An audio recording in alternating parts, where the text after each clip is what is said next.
Hello साथियों, मैं मिथुन आपके अपने YouTube चैनल कलम से क्रांति T20 में स्वागत करते हैं। तो चलिए आइए आज का सेशन हम लोग स्टार्ट करते हैं।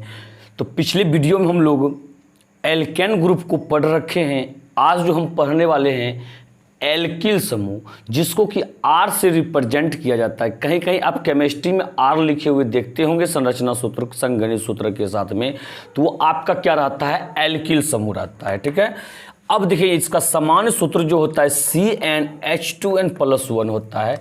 इस चीज को आप याद रखिएगा। और अनुलग्न यानी कि कहीं नाम लिखा हुआ है रासायनिक नाम, तो पकड़ने का क्या तरीका है कि कैसे समझेंगे कि इसी ग्रुप का है ये। अनुलग्न होता है इल, क्या होता है, इल। ये क्रियाशील मूलक जो इसके होते हैं, लास्ट ये कार्बन के साथ में जो सिंगल बॉन्ड जो होते हैं वो क्रियाशील मूलक होते हैं।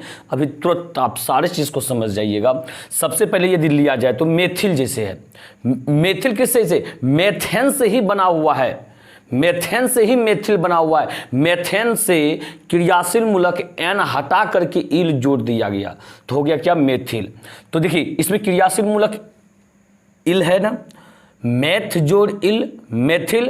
तो इसी से समझ में आता है कि इस ग्रुप का है। इसमें क्रियाशील मूलक क्या है, इल है। जैसे देखिए मेथिल, मेथिल ये क्या हो गया, मेथ जोड़ इल, ये मेथिल। ये क्रियाशील मूलक इसी से पकड़ में आता है क्या ये कौन सा किस ग्रुप का है।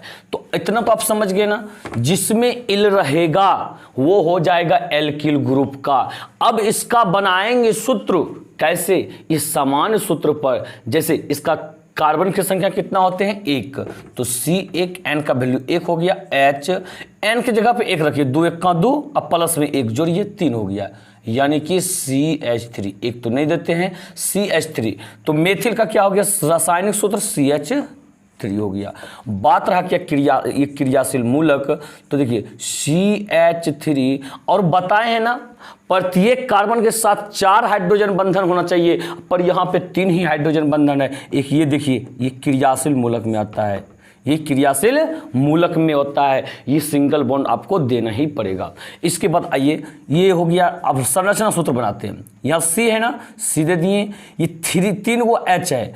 पहले इसका क्रियाशील मूलक दीजिए, सिंगल बॉन्ड एक क्रियाशील मूलक, इसके साथ H लगाना नहीं। ये क्या है, क्रियाशील मूलक है। ऐसे है रियल में हाइड्रोजन बंधन ही, लेकिन H उसके साथ लगाना नहीं है।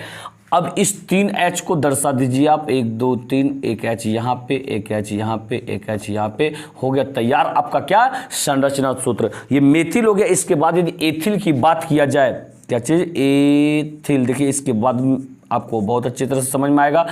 तो यहाँ पे देख रहे हैं एथिल है, तो पहले ये बताइए कि एथिल किससे बना हुआ है। जाना है बिल्कुल एल्केन ग्रुप में, सबसे हीरो ग्रुप वही है, वहां हमेशा आपको जाना ही पड़ेगा।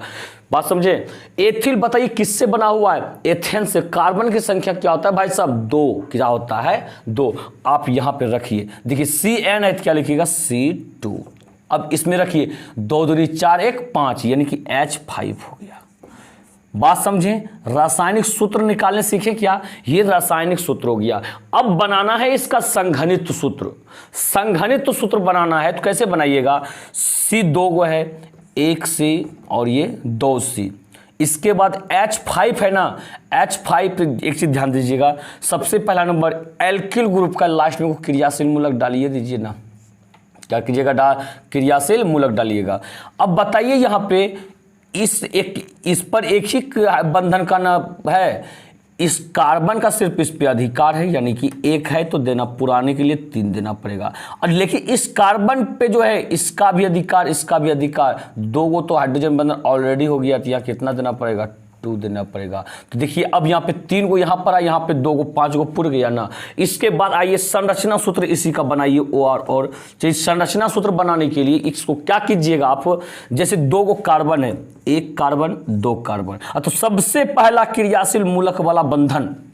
इसके बाद आप दर्शाते रहिए, यहाँ पे H3 है, तीनों H को यहाँ पे आप दर्शा दीजिए। यहाँ H2 है, दोनों हाइड्रोजन को आप दर्शा दीजिए। क्या बात क्लियर हो गया। ये हो गया संरचना सूत्र तैयार हो गया, किसका, एथिल का हो गया। इसी के जैसे आप बाकी चीजों का निकाल सकते हैं। मेथिल, मेथिल हो गया, एथिल हो गया, प्रोपेल, ब्यूटेल, पेंटेल, हेक्सेल, जितना भी चीज़ें सारे निकाल सकते हैं क्या? बिल्कुल निकाल सकते हैं। एक और ऐसे आपसे बनवा लेते हैं, ये देखिए जैसे बोला जाएगा पेंटिल का, किसका? पेंटिल। तो चलिए देखिए बनाइए इसका। सबसे पहला नंबर पेंटिल का क्या लिखेंगे? रासायनिक सूत्र। ये आपको रासायनिक सूत्र भी मालूम नहीं है तो कैसे लिखिएगा भाई साहब? पेंटिल किससे बना हुआ है? पेंटेन से। कार्बनिक संख्या क्या होता है? 5 होता है। तो यहां रखिए C5। अब बाकी उधर रखिए, दुगना करके एक जोड़ दीजिए, 5 दूनी 10, 1 11, यानी कि H11, C5H11 हो गया। संघनित सूत्र बनाना है, 5 गो C है ना, 1 2 3 4 5, और इसके साथ में वो क्रियाशील मूलक वाला सिंगल बॉन्ड। अब देखिए यहाँ पे एगो है तो 4 गो पुराने, 3 गो, 2 गो है तो 2 गो, 2 गो है तो यहाँ पे भी 2, 2 है तो 2, यहाँ भी 2 है तो 2, ये ना पड़ेगा। तो देखिए 11 को पूरा किया, 3 2 5 2 7 7 2 9 9 2 11 पुर गया। यानी कि अब बनाना है क्या? हम लोग को संरचना सूत्र बनाना है। इसी का संरचना सूत्र देखिए कैसे बनाइएगा। तो सबसे पहले जैसे यहाँ पे C हो गया, 5 गो है ना, 1 2 3 4 5 है। एक क्रियाशील मूलक वाला सिंगल बॉन्ड नहीं दीजिएगा, इसको भी दे दीजिए, लगा दीजिए। इसके बाद सारे हाइड्रोजन को अब दर्शाइए। यहाँ पे 3 गो है तो तीनों हाइड्रोजन को आप दर्शा दीजिए। यहाँ पे कितना है? 2 है तो 2 हाइड्रोजन को आप दर्शाइए। और यहाँ देखिए 2 है तो 2 हाइड्रोजन को आप दर्शाइए यहाँ पे। तो यही हो गया किसका? पेंटिल का ये संरचना सूत्र हो गया। क्या आप इन चीजों को समझे? इसके बाद आते हैं इसी ग्रुप में थोड़ा स्टैंडर्ड कर रहे हैं इस चीज को। तो अक्सर जो एग्जाम में जिस तरह से पूछे जाते हैं, ऐसे कोई ठिकाना नहीं कि एग्जाम में क्या पूछ देगा, कोई ठिकाना उसका नहीं है। आप इन चीजों को उतार लीजिए आराम से, उसके बाद सारी चीज को जितने भी है किताब में 10 तक में बनाइएगा आप। इसके बाद थोड़ा सा आते हैं जैसे देखिए इसके बाद आपको बताएंगे, अभी बता रहे आयुपीएससी नाम से संरचना सूत्र बनाने के लिए, संरचना सूत्र से आयुपीएससी नाम भी बताया जाएगा आपको। अब देखिए जैसे रहेगा यहाँ पे 3 मेथिल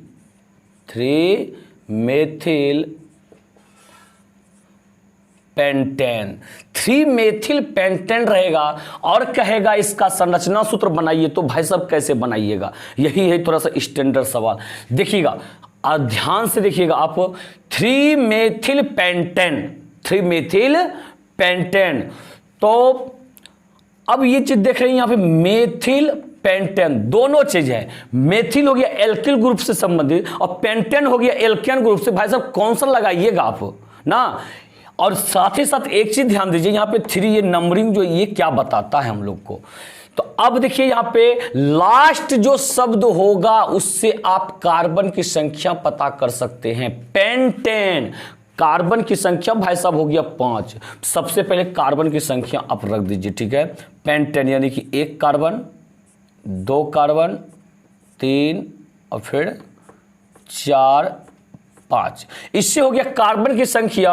अब यहां पे जो कह रहा है 3 मेथिल, 3 मेथिल का मतलब क्या हुआ? यानी कि मेथिल का सूत्र पहले बताइए क्या होता है। अब अभी जस्ट बता चुके थे CH3 होता है। 3 मेथिल का मतलब हुआ क्या? इसमें जो है नंबरिंग के अनुसार 3 नंबर पे मेथिल को पार्श्व क्रम में जोड़ना है। नंबरिंग के अनुसार 3 नंबर पे जोड़ना है, बात समझे। अब किधर से नंबरिंग करें, इधर से करें या इधर से करें, भाई साहब वो आपका मर्जी। आप जिधर से चाहें उधर से नंबरिंग कर सकते हैं। बायां से चाहते हैं बायां से कीजिए, दाहिना से चाहते हैं तो दाहिना से कीजिए। आप, मेरा मन कर रहा है कि चलो बायां से डाल देते हैं।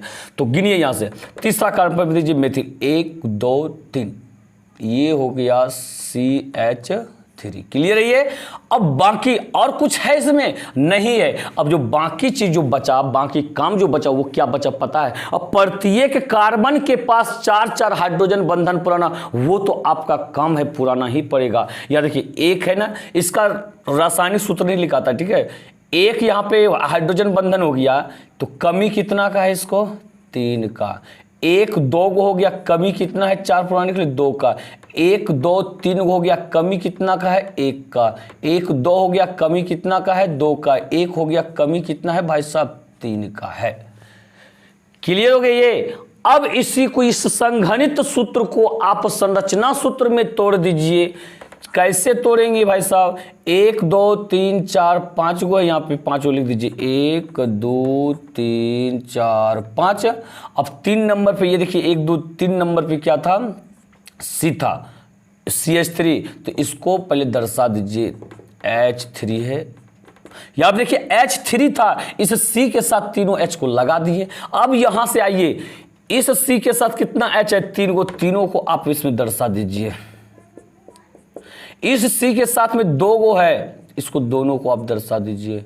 इसके साथ में 1 गो H है, 1 गो दर्शा दीजिए आप। इसके साथ में 2 गो है तो दोनों को आप दर्शा दीजिए। इसके साथ में 3 गो है तो तीनों को आप दर्शा दीजिए। हो गया भाई साहब, संरचना सूत्र तैयार हो गया। क्या आप इन चीजों को समझ पा रहे हैं? इसी तरह से एक और देते हैं आपको, देखिए कितना मजा आ जाएगा। एक और आपको दे रहे हैं, जैसे बोला जाएगा। यहां देखिए कैसे बोला जाएगा पता है? जैसे रहेगा 2,3 मेथिल हेक्सेन। 2,3 सॉरी यहाँ गलत हो गया थोड़ा सा, रहेगा जैसे 2,3 ठीक है डाइमेथिल, क्या रहेगा? Dimethyl hexane. डॉकर से ठीक है, डाइमेथिल हेक्सेन रहेगा। तो आप कैसे बनाइएगा? तो डाइमेथिल हेक्सेन यदि रहेगा, अब पहले ये समझिए कि इसका मतलब क्या हुआ, क्यों लगाया डाई।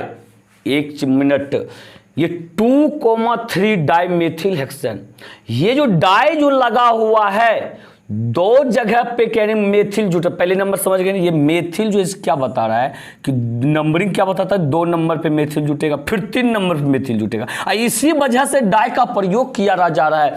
2 के लिए भाई साहब डाई का प्रयोग करते हैं, ध्यान रखिएगा, सुनिएगा, हो सके तो कॉपी में लिख लीजिएगा, ठीक है।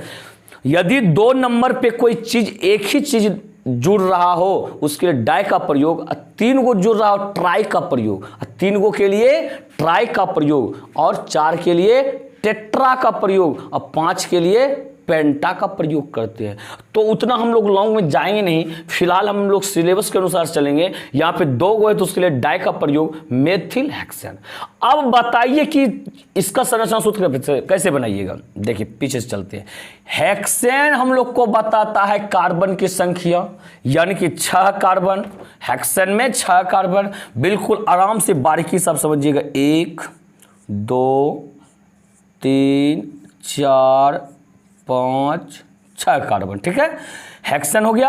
अब देखिए यहां पे क्या कहते हैं, 2,3 डाइमेथिल, यानी कि मेथिल को एगो 2 नंबर पे भी और एगो 3 नंबर पे भी जोड़ना है। तो बताइए 2 नंबर पे किधर से जोड़िएगा? इधर से, ये तो इधर से, वो तो बता रखे, आपकी मर्जी, आप जिधर। हाँ, ऐसा नहीं कि एगो 2 नंबर एगो इधर से और 3 नंबर उधर से, नहीं, जिधर से कीजिएगा, दोनों काम एक तरफ से करना पड़ेगा आपको। चलिए इधर से ही करते हैं। 1 2, एगो 2 नंबर पे मेथिल CH3, एगो 3 नंबर पे। यदि इधर से करना चाहते थे, एगो यहाँ पे, एगो यहाँ पे, तो ये हो गया 2,3 डाइमेथिल। 2,3 डाइमेथिल, और हेक्सेन के लिए ये कार्बन की संख्या। अब बाकी अगला चीज तो आप जान ही रहेंगे, इस प्रत्येक कार्बन के साथ में क्या करना है, 4 हाइड्रोजन बंधन पुराना है, हाइड्रोजन पुराना है। 1 तो ऑलरेडी है, क्या देंगे यहाँ पे 3। इसके पास 1 2 3 गो बचा, कितना 1 2 3, 1 और देना पड़ेगा। 1 2 कितना देना पड़ेगा, 2 देना पड़ेगा। 1 2 कितना देना पड़ेगा, 2। 1 है तो यहाँ पे बात समझिए यहाँ पे। अब ये देखिए संरचना सूत्र से, संघनित से आप संरचना बनाइए, और एग्जाम में ऐसे ही बनाइएगा, ऐसे, ठीक है। यदि डायरेक्ट ज़्यादा एक्सपीरियंस हो जाएगा, आप डायरेक्ट ये संरचना सूत्र लिख सकते हैं। ये तो ऐसे बनाइएगा तो प्रोसेस से तो आसान होगा, आप बना पाइएगा। अब देखिए 1 2 3 4 5 6, 1 2 3 4 5 6, ठीक है। अब यहाँ पे देखिए एगो 2 नंबर पे C था, एगो 3 नंबर पे H3, सभी H को आप दर्शा दीजिए। इस चीज़ को तो आप समझे होंगे, एच तो दर्शाना बहुत ही मज़ेदार है। अब यहाँ पे H3, यहाँ पे 3 को H दर्शाइए आप, सभी जितना जितना H है सबको आप दर्शा दीजिए। यहाँ भी एक H है, दर्शा दीजिए। यहाँ 2 H है तो आप यहाँ पे दर्शा दीजिए इसको। यहाँ देखिए 2 H है तो आप इसको दर्शा दीजिए, और यहाँ पे देखिए 3 H है तो आप इनको दर्शा दीजिए। बात को समझें? तो आशा करते हैं आप इन चीज़ों को समझे होंगे। आते हैं अगले वीडियो में मिलते हैं, और अगले वीडियो में आपको बताएंगे क्या IUPAC नाम लिखने के लिए कि आपको यदि संरचना सूत्र दिया हुआ रहेगा तो IUPAC नाम कैसे आप लिखिएगा। ठीक है, दोनों ग्रुप से संबंधित बता देंगे पहले, उसके बाद फिर हम अगला ग्रुप की ओर चलेंगे। वीडियो अच्छा लग रहा हो, वीडियो को लाइक और शेयर करना मत भूलिएगा। साथ ही साथ कैसा लग रहा है आप हमें कमेंट करके भी बताइए। और आप में से कोई ऐसे मेरे साथी हैं जो कि अब तक चैनल को सब्सक्राइब नहीं किए हैं तो प्लीज़ आप मेरे चैनल को सब्सक्राइब कर लीजिए, साथ ही बेल आइकन को जरूर प्रेस कर दीजिएगा। इसी के साथ जय हिंद, जय भारत।